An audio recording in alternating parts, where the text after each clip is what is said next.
700 calories for a smoothie. 700 calories, and that doesn't even keep you full. Hi everyone, welcome to another video, or welcome if you are new here. So in today's video, I wanted to talk about health foods and why and what foods are normally marketed as being super healthy and are not always. Now, a little disclaimer, I'm not saying that you shouldn't eat these foods. I'm not saying that you need to completely cut them out forever. All I'm saying is that they are marketed as being super healthy, or that they're in the health food section of Woolies or Coles, but they're usually no better than just like the normal brand or like the normal thing. So yeah, I feel like there's a lot of misinformation out there, and even when I was younger, I believed that certain foods were so healthy and that you could eat so much of it without it being bad for you or without it causing weight gain. But in reality, well, nothing is really good in high quantities. But yeah, I just want to talk about specific, not really specific foods, just food groups that are normally marketed in a certain way. So let's get into the video. So the first one is granola. Now, I love granola, especially in yogurt, and the granola that's like mixed with I don't know, cranberries, almonds, and just has a bunch of stuff in there. It tastes so yummy. What's sad is that the recommended serving size is normally like 40 grams, I think, and I never realized how little that is. But anyways, so granola is seen as this health food, and in health food sections, there's a lot of it, right? It's fine to eat. Like I said, you know what? I already did the disclaimer. I'm not even going to mention it again. So granola is normally made with butter, white sugar, and vegetable oil. So you can just make your own granola at home, and you can make it taste just as good. Just pop whatever you want in there. So put in some rolled oats, chuck in some nuts, some little pieces of fruit, pop it in the oven, put in some raw honey, let it bake for a little bit, and there you go. With the granola that's from the shop, you don't really know exactly what's in it. I know that they list it all, but there's so much sugar, and if you do want to purchase it, just make sure that you opt for the ones that are lower in sugar, and make sure that you are also aware of how much of it you are eating, because when I first bought it, I would just like unload that bag, and I just didn't realize how many calories were in there and how easy it was to overeat every single day, because I was having that every single day as a snack between breakfast and lunch. And I think that's when I was like, what, like, why is my body not changing? I'm working so hard, but nothing's budging. It's because of that. Now, also, I should have mentioned, the other disclaimer was, I'm going to talk about calories and stuff in this, and this is more so for, I guess, people who do track calories or who do want to know about these things. Not saying that you have to track calories. I'm all about moderation and eating everything, and I will talk about that a bit more towards the end. Now, the second health item, something that I used to always eat every single day, is protein bars. Now, there are some out there that are fine. For example, Quest bars. Normally they have 2 grams of sugar, I'm pretty sure. So many other protein bars, especially the ones in like Woolies and Coles and stuff. If you actually look at the nutritional, like the label on the back, you will see how much some of them are really high in sodium, sugar, fat as well, and calories. So there are bars that are like 300 calories. They have, I don't know, like 15 grams of sugar or whatever. You can honestly just get a chocolate bar. Like, I know that chocolate bar isn't in high in protein, but people, well, normally people who I know, or what I've done is I used to only eat protein bars, not because I needed protein, but because I wanted to eat chocolate. So I would always buy a protein bar. I used to buy Cliff bars, and they're high in carbs and calories and stuff. And you know, you're eating it and you're thinking like, wow, this is so cool. I get to eat chocolate every single day, but well, like fake chocolate, not fake chocolate, sorry, but like a protein bar chocolate. But in reality, you can honestly just eat a Mars bar instead of buying that protein bar. There's absolutely no difference. Yes, there can be difference obviously in what ingredients are in them and how processed they are, but I'm just speaking in general how there are so many protein bars that are like BS, like they're not good for you, and if you're just eating it for the sake of thinking that you can eat it because it's healthy chocolate, no, honestly, just get a Kit Kat, get a Boost bar, fulfill that temptation, fulfill that craving in you, rather than choosing something that's not any better at all.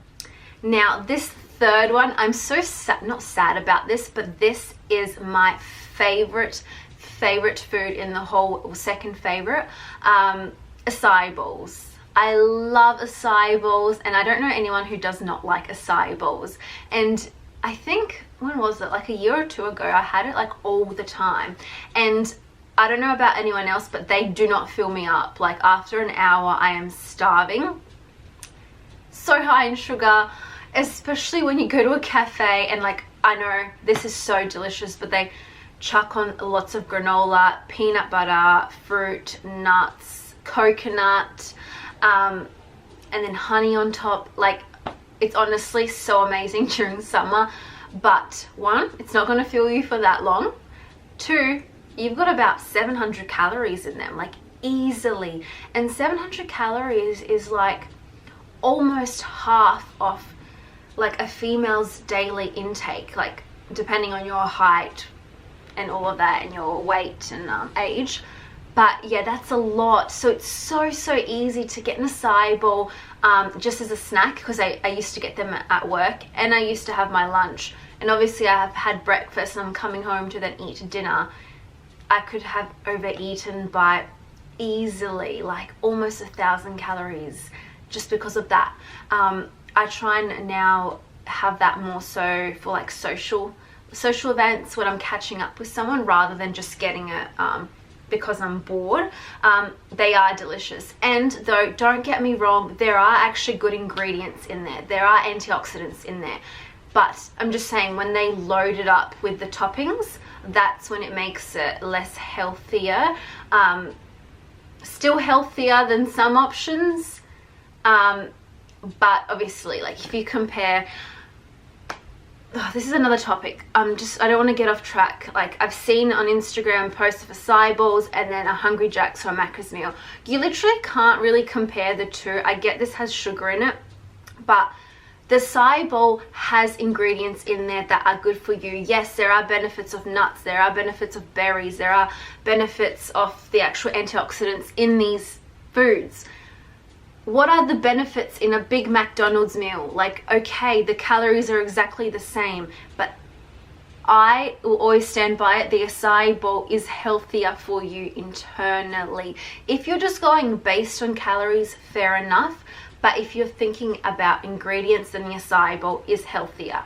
So, anyways, that was my third food, acai bowls. Yes, you can make them at home, and then you can obviously just choose how much you want to pop on top as the topping, and then that will make it obviously lower in energy. The fourth food is takeaway salads. Now, I know that a lot of people who are trying to lose weight or watch what they're eating, they'll go out and they'll buy a salad, and they're like, yeah, I bought the salad, it's healthier, yada yada. Not always. Like, for example, if you get like a Caesar salad at a cafe and it's massive and it's got croutons and bacon, and then the sauce, I can't even remember what it goes, what's the sauce? Just whatever they put on there. That already kind of kills that healthiness of it. Like, lettuce is just water anyway. There's not really any crazy health benefits in there. So you honestly are much better off buying like a chicken schnitzel and having that protein. Yes, there is chicken in chicken Caesar salads, but it's not like, if you are just watching what you eat, you honestly don't need to get the salad. Salads are also easily 600-700 calories as well, especially when it's got like 15 different ingredients in it.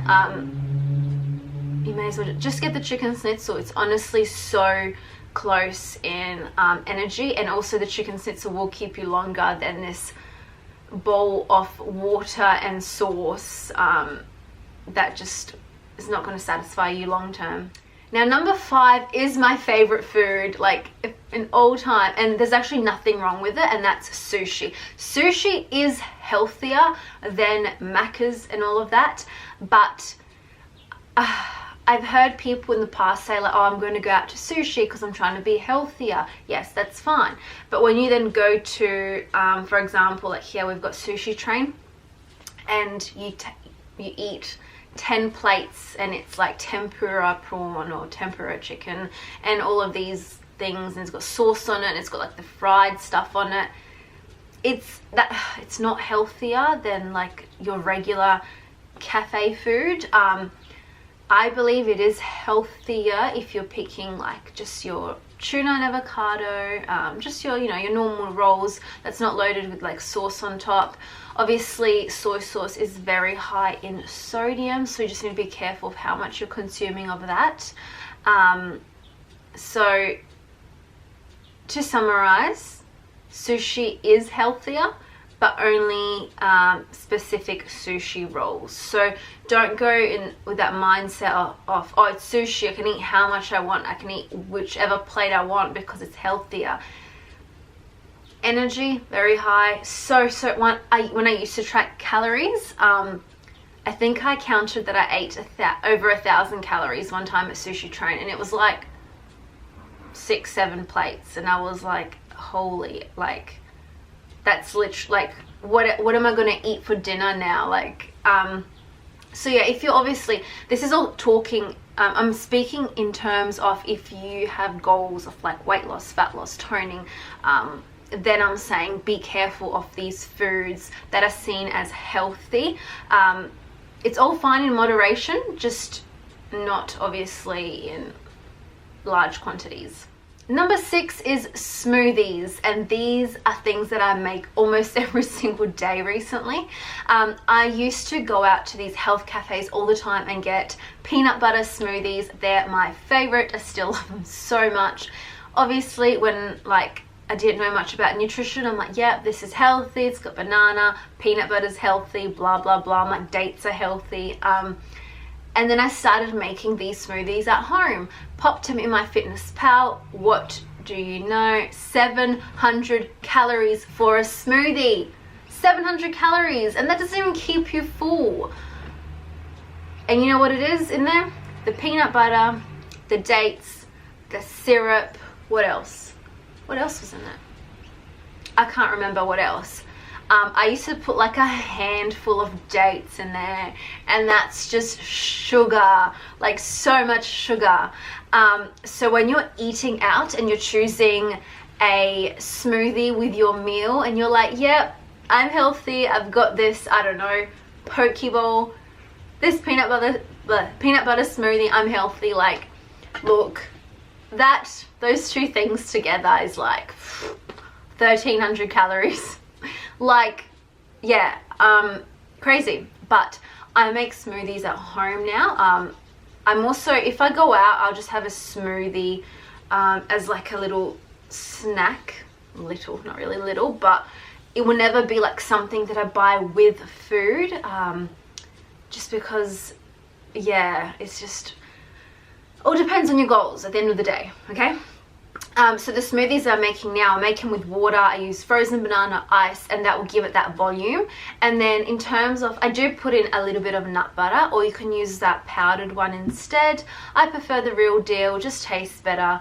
Yeah, and I think in one of my last videos, I think 2 videos ago, I showed on there how to make what I put in my green smoothie, and yeah, check it out. It's really, really delicious. Number 7 is veggie chips. They are delicious, I know, but did you know that you can just eat normal Smith's chips? Like, you do not have to buy beetroot or lentil chips, or like those veggie ones that are just like those sticks, and it's like there's some green ones, yellow ones and all that. Like, you don't have to buy that. Like if you're having a movie night with your friends, you don't have to buy veggie chips from the health food section in Coles. Honestly, just walk over and buy some Smiths, buy some, I can't remember the other brands, but just buy normal chips. Veggie chips are like loaded with sodium, a lot of them are deep fried, and there's like no nutrients left in them anyway, so you're literally still gonna be like mindlessly eating them anyway. So you may as well just eat regular potato chips, or you can make your own. Just chuck some in the oven. Like kale chips, delicious. I have kale in my garden, so I just pop on the tiniest bit of salt, put them in the oven for like 4 or 5 minutes, and yeah, they taste like salt. So yeah. And the last food that I have listed is banana bread, which is amazing. I used to buy banana bread from Boost Juice when I was in high school, when I first started my fitness journey, and I was all like, yeah, I'm healthy, I can eat this. And then I kind of started to realize, no, I read it somewhere that banana bread is literally equivalent to having just a normal slice of cake. Unless you make it at home. I think in one of my other videos I made like a healthier banana bread that is like a lot healthier than the one that you'll buy at cafes, because the one at cafes is just literally, it's a cake. Like you can just go buy a cake and eat a slice of cake, no difference at all. It's delicious at the end of the day if you want to have it, but just don't think that it is a health food when it's really not. Now, to finish up this video, I have written down what kind of eating pattern I follow and what I have found that has worked best for me and that has helped me lose fat, and how I've kind of started to tone my body. So I basically eat, I don't know the exact like terms, it depends on the day, like the whole 80-20 diet. Sometimes it's probably 70-30, 90-10, depends on the day, but I try and eat, well, not even try, it just kind of comes naturally after a while, because it's all about creating the habit. Eating healthy is not a diet, it's a lifestyle. Anyways, I would just eat healthy, and by healthy I mean, I wrote it down, whole grains, fruit and vegetables, low-fat dairy, which I don't really eat low-fat dairy, but I try and not consume too much dairy other than the occasional yogurt or the milk in my coffee, and lean proteins. So obviously, let's say 80% of the time you're eating these 5 things, and then the other 20% of the time is when you can eat that soul food that you desire, which is like processed food, saturated fat, which don't eat too much of saturated fat because of, you know, health things, alcohol, and just anything refined. So most of the time you're eating good healthy food that your body needs, and you should always be nourishing your food. Like, I think you need to see it as you have this one life and this one body. Why would you want to treat your body like crap? Like, at the end of the day, yes, we are all gonna die one day, but I feel like you just should treat your body well. I mean, you're not a garbage can. Like, why would you put crap into your body, you know? So, and that's why the 80-20, I would say, works for most people. You can still eat those foods that you want, but most of the time just feed yourself good food, healthy nutrients. I guess the con of it is learning how to eat in moderation, because it is 20% like processed food, and when you have binge eating problems and stuff like that, it is hard to actually be like, okay, I'm just going to have 3 slices of pizza and not the whole pizza. It's okay if sometimes you eat the whole pizza, it's not the end of the world, but that's where the whole learning not to binge, knowing that you can eat these foods without binging, comes into play. And yeah, and once you've kind of broken out of that binge cycle, eating 80% whole foods and 20% soul foods, as I like to call it, it's literally just a way of life. You're not deprived. There's no like limits. It's easy, and it's a lifestyle, it's a habit. then you don't feel guilty. Like, you just learn how to live normally and just how to eat normal. Like, to me, that's just normal. You feed yourself good food, and when you, I don't know, are craving something, or when you're out with friends and you want to eat a chicken schnitzel or you want to have some cake, just have it. Who cares? We're all human. It's not the end of the world, you know? So yeah, like I said, this video was honestly just to tell everyone that these foods that the TV and the media want to say, like, it's really healthy for you, it's not so healthy as they claim it to be. Still eat it all in moderation, but don't just don't believe the way that it is being marketed. So yeah, thank you so much for watching this video. I hope you guys enjoyed it, or I hope you guys took something out of it. Leave a comment below what food you have thought was super healthy and it turns out it might not be as healthy as you thought. I just want to, I guess, hear what others think. And yeah, don't forget to like and subscribe, and I will see you guys next time.